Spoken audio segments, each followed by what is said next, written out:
Je publie cet épisode de mes bricolos avec une journée de retard. Je suis absolument désolé, les amis, mais c'est fait exprès. J'attendais de voir ce qu'allait proposer l'ensemble des produits qui allaient être annoncés et proposés par Apple, puisque là, ça fait 3 jours qu'on s'en prend plein la tronche, lundi, mardi, mercredi.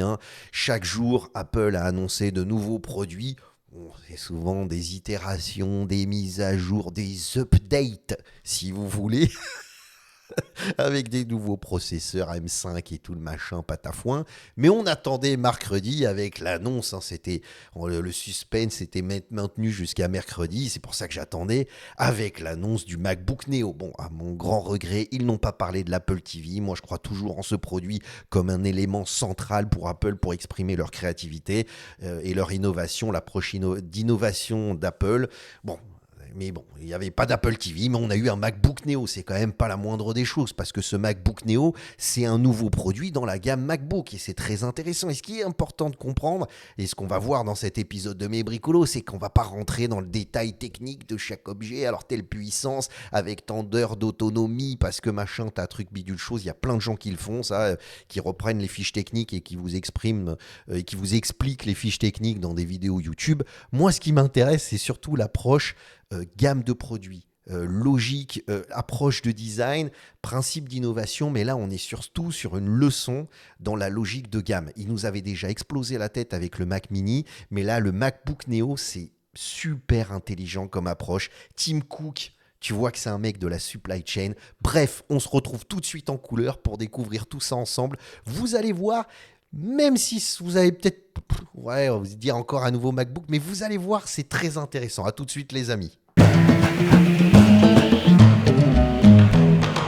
Salam alaikum, bienvenue à tous dans ce nouvel épisode de Mes Bricolos, épisode numéro 24 de la saison 6. Comment vont mes bricologistes préférés? Comment ça va les amis? J'espère que vous avez passé une merveilleuse semaine. Moi, ça me fait toujours très plaisir de vous retrouver. C'est notre petit rituel hebdomadaire. Chaque mercredi à 17h GMT, je publie un nouvel épisode de Mes Bricolos. Donc, c'est le moment de vous abonner.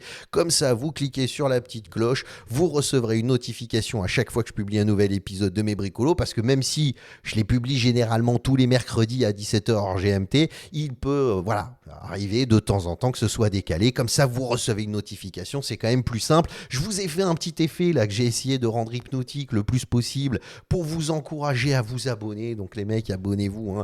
Les algorithmes YouTube, j'ai fait un épisode de Mes Bricolos, algorithme toxique, parce que vraiment là, ils m'aident pas. Ils étaient sympas avec moi jusqu'à la saison 5. Et puis là, depuis l'été dernier, à la fin de la saison 5, ils se sont dit, bon, celui-là, il sert à rien, allez, vas-y, on le crève.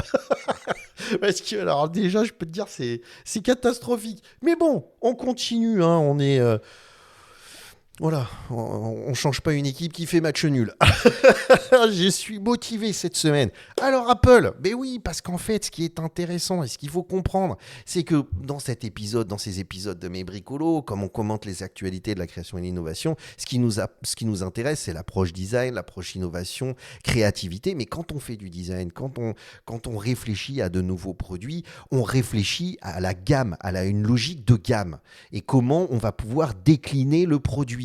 Et la déclinaison de produits se fait évidemment sur les matières, les couleurs, les textures, sur évidemment les performances que peuvent proposer certains produits. Donc là, quand on est dans la tech, mais ça peut aussi se faire sur cette logique de gamme en disant, tiens, quel client je cherche à toucher avec ce produit? Comment je peux travailler mon produit pour le proposer avec différentes fonctionnalités pour différentes typologies de personnes. Et c'est là où on réfléchit. C'est pour ça que ça fonctionne très bien. Je parle à tous mes collègues designers ou étudiants en design, les scénarios d'usage. Les mecs, travaillez sur des scénarios d'usage.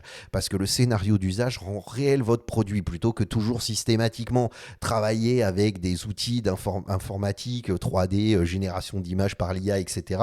C'est bien, vous avez travaillé sur un beau produit, mais c'est toujours l'utilisation qui est important. Qu'est-ce que l'objet raconte? Très bien, mais comment il est utilisé? C'est ce qu'il y a de plus important. Et c'est là où on se rend compte de la pertinence de son produit. Scénario d'usage. Et en travaillant sur des scénarios d'usage, on réfléchit à la logique de gamme. Donc là, on est sur la newsroom d'Apple. La newsroom d'Apple, voilà, ils nous annoncent, c'est toutes les annonces qui ont été faites. Lundi, on a eu droit à l'Apple Air avec le processeur M4. Ok, itération, ils ont changé la puce. Merci, au revoir. Très bien. On a eu, tiens, l'iPhone 17e. Donc là, tout d'un coup, c'est pas mal, hein. On est sur un produit qui est quand même intéressant parce que il devient compétitif, il est plus intéressant que la version précédente. On a quand même une bonne montée en gamme en termes d'optique, de processeur, etc. On arrive sur un téléphone qui, en termes de rapport qualité-prix, est intéressant. Ça vous permet de mettre le pied dans l'écosystème Apple à moindre coût, hein. On est quand même sur un téléphone qui coûte. Mais je veux dire, ça reste moins cher que l'iPhone Air, que les iPhones et iPhone Pro.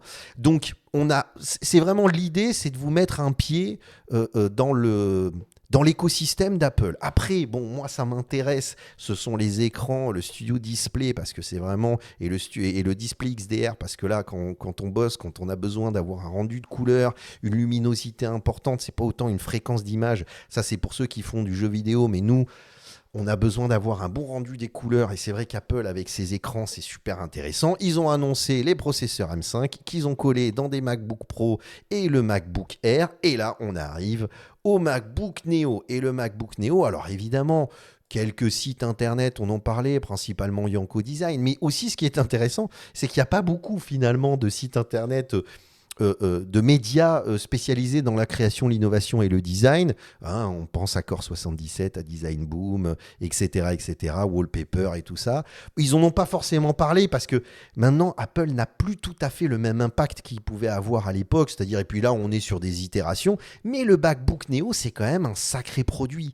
C'est quand même un produit qui est très intéressant. Alors, pareil, on va pas forcément rentrer dans la technique, mais on a un super beau produit où effectivement on n'est pas sur un processeur M, on est sur un processeur de téléphone mobile, c'est-à-dire ils ont pris le processeur de l'iPhone 16, d'accord, qu'ils ont collé dans un laptop.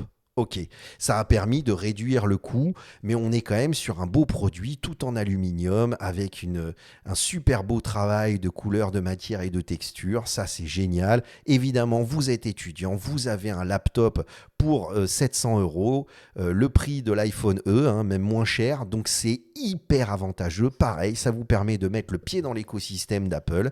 Et là, on se retrouve avec un produit qui est ultra compétitif. Et quand je parle de scénario d'usage, on voit tout de suite la typologie de clients qui peut s'intéresser à ce genre de produit. En plus, ils ont travaillé une déclinaison de couleurs qui est super intéressante et super intelligente. Et je vous jure, on pense que c'est simple, hein. C'est-à-dire, il y a des départements dans ces boîtes et même dans des petites entreprises, il y a des départements spécialisés dans couleurs, matières et finishes.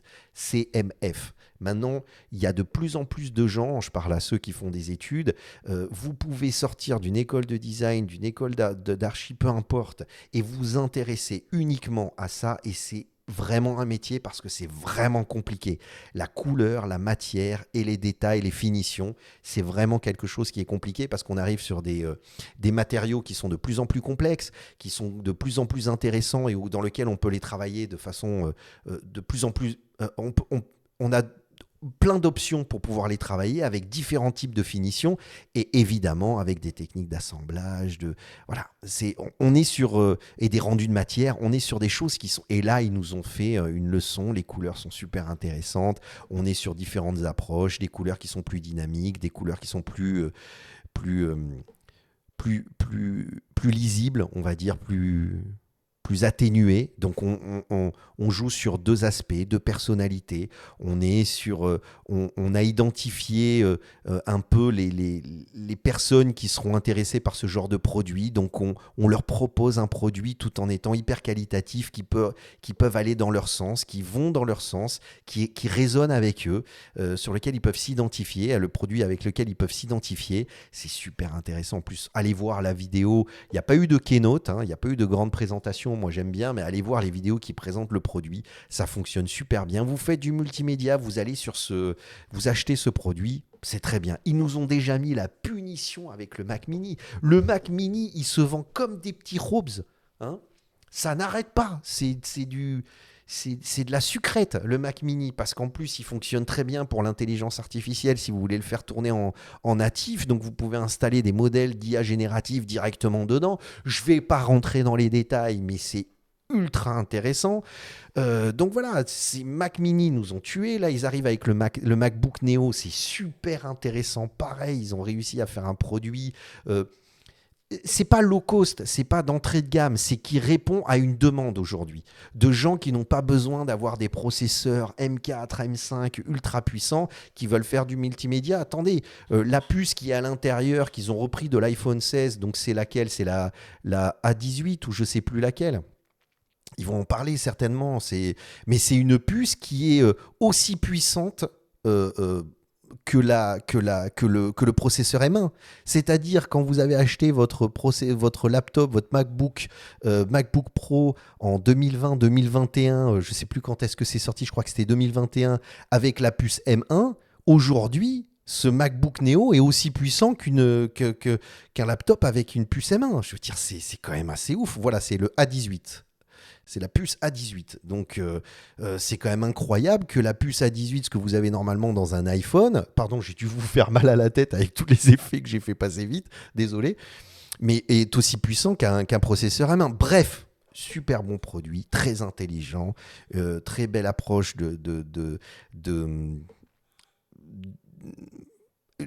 très belle approche de gamme, voilà, de logique de gamme, de déclinaison. On n'est pas dans une itération, on est vraiment dans une approche, dans une logique de gamme. Et c'est là où je trouve que Tim Cook est super fort. Alors, c'est là où j'ai envie de m'arrêter 2 minutes parce que le petit Tim Cook, dernièrement, je suis tombé sur lui, mais comme un dingue. Je reste fidèle à moi-même hein, quand je dis qu'il n'a, depuis 2011, depuis le 24 août 2011, où il a repris la place de Steve Jobs, il n'a vraiment pas proposé, il n'a rien proposé de produit vraiment créatif. Il avait tout mis sur l'Apple Vision Pro, qui est un bid absolu, hein, faut être honnête par rapport à ce qu'a l'habitude de sortir Apple. L'Apple Vision Pro, c'est que dalle. Mais j'ai envie de dire, Tim Cook, même s'il n'a rien sorti de vraiment créatif, comme c'est un mec de la supply chain, il a été hyper intelligent sur l'approche de gamme. Tim Cook arrive chez Apple en 98, donc ça c'était au début. Juste après le retour aux commandes de Steve Jobs, sa mission principale est alors de remettre de l'ordre dans le système de production, de livraison et de vente de la firme à la pomme. Donc le mec, il est dans la supply chain.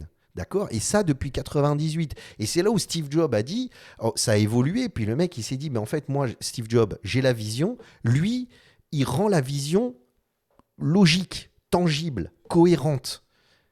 Voilà. Donc, évidemment, Steve Jobs est parti.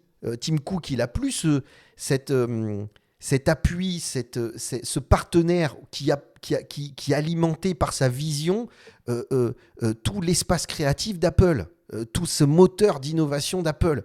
Avec la mort de Steve Jobs, c'est compliqué et ça s'invente pas. Hein. Ça peut pas c'est pas quelque chose qu'on peut acquérir du jour au lendemain. C'est compliqué. Puis il va faire confiance à un partenaire.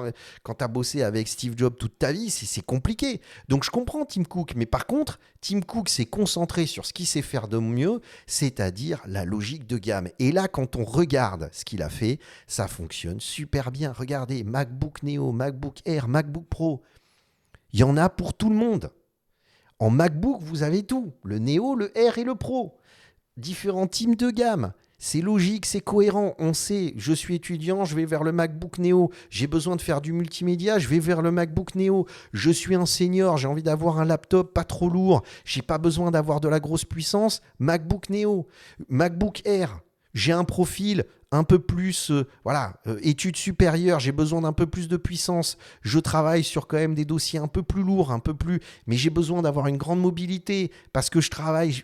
MacBook Air, MacBook Pro, là, c'est tout d'un coup, on a besoin de faire tourner des logiciels qui prennent de la place. Regardez, iMac, Mac Mini, Mac Studio, Mac Pro. Alors Mac Pro, hein, on attend qu'ils nous sortent la nouvelle version, mais le Mac Studio, c'est une tuerie. Le Mac Mini, il est incroyable. L'iMac, il fonctionne très bien. On a une super logique de gamme.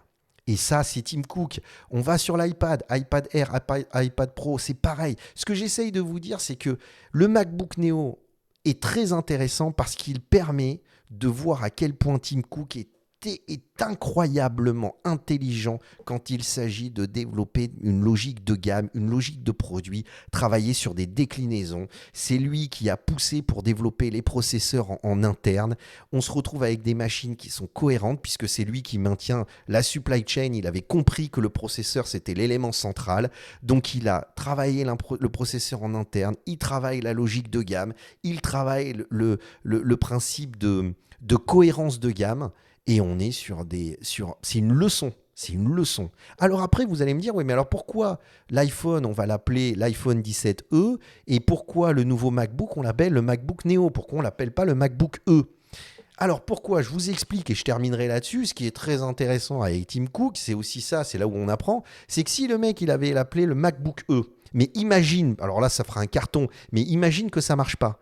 Le problème, c'est que tu associes le MacBook E a toute la logique des autres gammes de produits, donc l'iPhone E. Donc si le MacBook E ne marche pas, il va ternir la réputation de l'iPhone E.